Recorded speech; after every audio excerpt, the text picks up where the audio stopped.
দাদু আমার পায়ে ব্যথা, পায়ে ব্যথা। বাবা কালকে নখ কেটে দিল না, পায়ের নখটা ভেঙে গেছিল, পায়ে খুব ব্যথা। না ব্যথা, পায়েতে ব্যথা হয়ে গেছে আমার। হ্যাঁ, নখটা ভেঙে গেছিল, পায়ে ব্যথা হয়েছে। হ্যাঁ।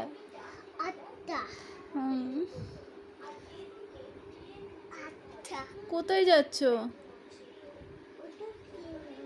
কোথায় কোথায়? ওষুধ? এই ওষুধ খাবো? খেলে আমার ব্যথা কমবে? আচ্ছা খাচ্ছি, দাও। খেয়ে নিয়েছি। তুমি চাউমিন খাবে? কেন? হ্যাঁ, চাউমিন বাজে?